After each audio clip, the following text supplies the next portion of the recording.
let's go to the monitor.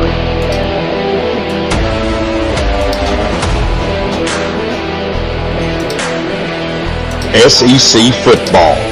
It just means more. Now back to your favorite bearded duo, Todd and Marty. All right, how's it going, guys? We are now back at the Under Review podcast. I was checking everything. Looks like we're good to go. Still checking on Facebook. Not on Facebook yet. Getting there. I just see it. All right. Oh, here we go. Hit it post. Getting there. Just work with me. Handle me. I hear the audience in the background there. And public. Here we go. All right. We're live. And I think we're live on Facebook as well. So, well, let's get into it. We had a great week of football slate. I won't say one of the better weeks. Some games really went down to the wire. Some of them did. Some games did not expect an outcome to. But first of all, I do want to talk about the overtime game this week, which we'll get into it more later. That was, to me, watching the comeback from the Gamecocks from Jacksonville State. And then being a college kicker, you know, a ton of weight on the shoulder, making it to go to overtime was just insane. You know, what a botch kick that was. But, you know, college kickers do college kickers things, and, you know, it was it'll be what it be, you know. But first, you know, as we get started, we're always going to thank our lovely sponsor, as we always do. And let me get to it, and let's get the screen rolling. This episode of the Under Review podcast is brought to you by Chuck's Heating and Air. Chuck has over 40 years of service and experience with residential services. He services most makes and models. He is Alabama licensed, bonded, and insured, and locally owned and operated. Are you hot? This episode of the Under Review podcast is brought to you by Chuck's Heating and Air. Chuck has over 40 years of service and experience with residential services. He services most makes and models. He is Alabama licensed, bonded, and insured, and locally owned and operated. Are you hot and you're supposed to be cool? Are you cool and you're supposed to be hot? Then you've got a problem. Call Chuck. Area code 256-892-2757. Again, 256-892-2757. Chuck's Heating and Air. You not hearing anything on your side, Marty? Nothing. I was pulling it through mine. Okay. I had to turn it up, so. That could have been the problem. But, you know, Chuck's Heating and Air is our sponsor as well. Want to thank everybody. If you have, you know, reached out to him for, you know, just tell him the Under Review podcast sent you, and we'll be on our way. Let's get down to our first matchup here. As Florida traveled down to the number 5 Texas at DKR, 49-17, as Florida just decided not to show up this game. Marty, what you got? Yeah, we talked about this, Judd. This is going to be Florida all the way. You know, we wasn't sure if Flagler was going to play. We thought that was going to be their only saving grace to maybe even keep it close. Right. He did come out and warm up, but then once the game started, he was in his jersey and sweatpants. I mean, there's not a whole lot of Florida put up only 329 yards, passed for 132. I'm trying to think, Aiden Warner. Aiden Warner, I think he got picked. He had 2 picks. Oh, well, even better. He'd be more to the other team. Good old Peyton Thorne style. Right, but then on the other side of the ball, Ewers total for 5 touchdowns, 333 yards. You know, 210 on the ground, 353 in the air, and 562 total for Texas, which we thought this was going to be a blowout, and it most definitely was. Right, yeah, it was 49-17's final score as Texas Longhorns improved to 8-1, 4-1 in the conference. Everybody knew that. Okay, it was the fact of the way they went about this game, scoring 14, it was, 35-0 at halftime. Didn't expect that. But Aiden Warner went 12 for 20, 48%. They went crazy. 48%. Man, he must be home. 132 yards, no touchdowns, 2 interceptions. But the bright spot for Texas right here, Montrell Johnson Jr. did not play. So that means Jacoby Jackson played, 19 carries, 116 yards, 1 touchdown, and then not really looking good on through the air. Like I said, there was no touchdowns. Scroll down here on defense. Aaron Gates, 8 tackles, 3 solos, about all it was. About all she wrote for the Florida Gators. And then 4 onto the Texas Longhorn side. Quentin Ewers, 19 for 27, 70% completion rate, and 333 yards and 5 total touchdowns. Archman played a little bit, went 50%, but that was about it. Running the ball, doing what they're doing, 210 yards, like you said, in total yardage. Jarrett Gibson, 16 carries, 100 yards even, 1 touchdown. And then Jaden Blue, 5 carries, 60 yards, and 1 touchdown as well.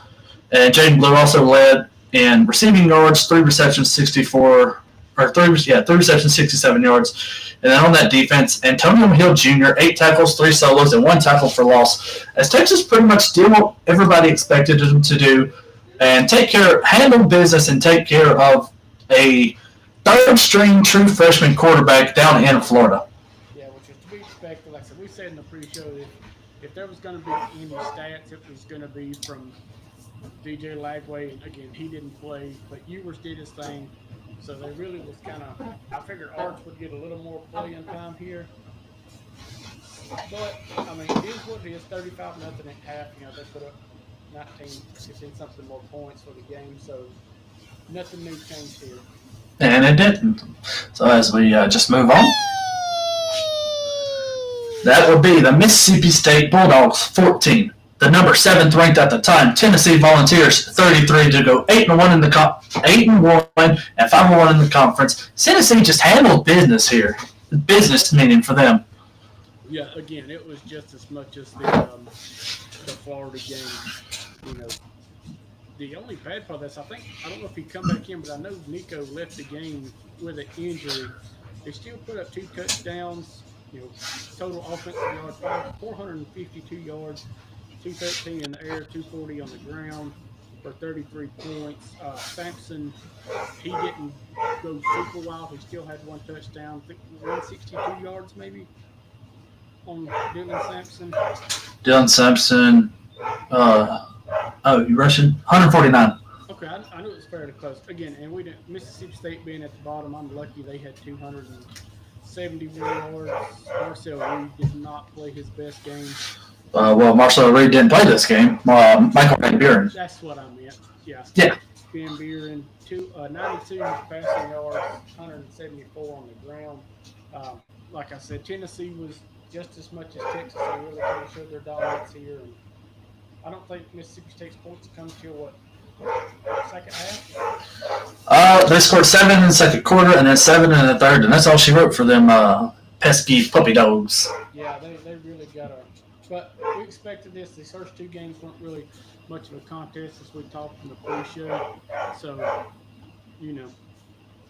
Yeah, that was Michael Van Buren going 10 for 26, 38% completion rate. 92 yards was all she wrote for there. 1 interception. I don't know when that came in. But David Booth, 20 carries, 128 yards, 1 touchdown. Receiving for Kevin Coleman Jr., 5 receptions, 68 yards. And Isaac Smith on that. Listen to this. This was pretty good for Isaac Smith. You know, we projected him as we talked. Probably one of the best defensive players. Going to be in that running for at the end of the year for Defensive Player of the Year inside the SEC. 20 tackles, 9 solos, and a half tackle for loss for Isaac Smith. Yeah, and then that's good stuff there. It is. Flipping over to the Tennessee side was Nico Iamaleava, 8 for 13, 61%, 174 yards, 2 touchdowns. Back to his injury, came in the late third quarter. From what I'm seeing, it's not looking good for him. He could be done for the season.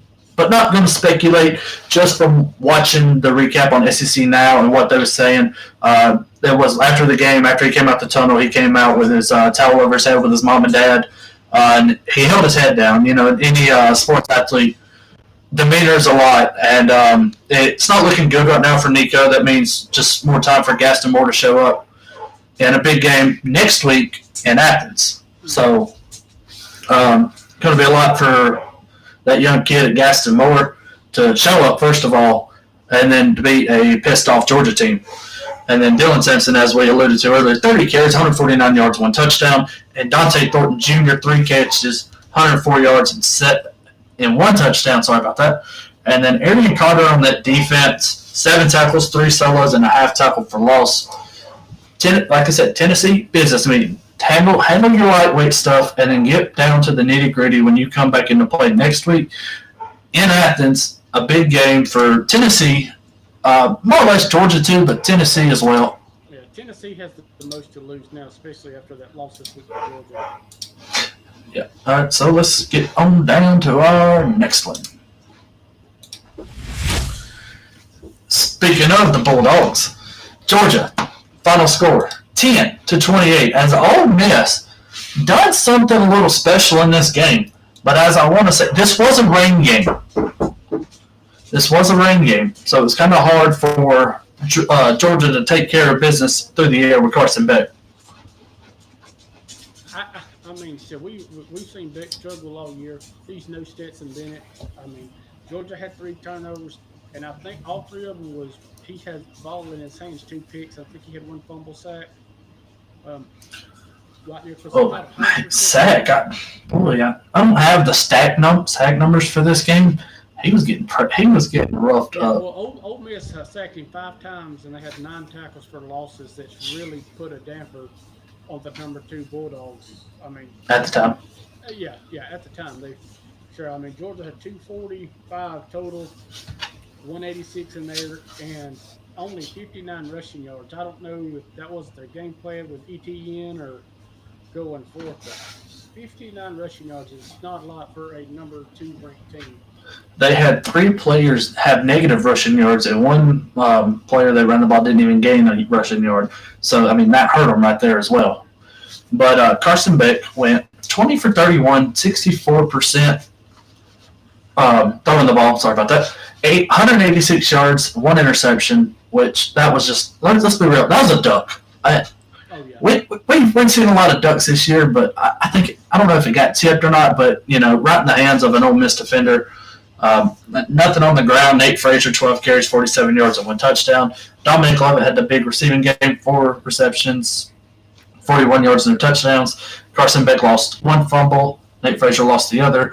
Then flipping over to the defensive side, Malachi Starks, 6 total tackles, 4 solos, and 1 tackle for loss. Then as we flip over here to the Ole Miss Rebels, I do want to do this before we get in here. What was big in this game and what could have been bigger, Jackson Dart, after his first interception of the game, gets hurt. But Austin Simmons did come in for a drive, let him down the field, got a touchdown. So he did what he needed to do. That was a very good. That was a nice drive. We were happy to flip over this game, and after Dart went out, he'd come out. He was making the right reads, hitting the guys in the hands. It was a really good drive. Good to have that second backup after Dart went down. Right, and that's Jackson Dart went 13 for 22, 59%, 199 yards, so almost got 200 for this game. 1 touchdown, and like I said, he had 1 interception. That was on the first drive. Where'd you go?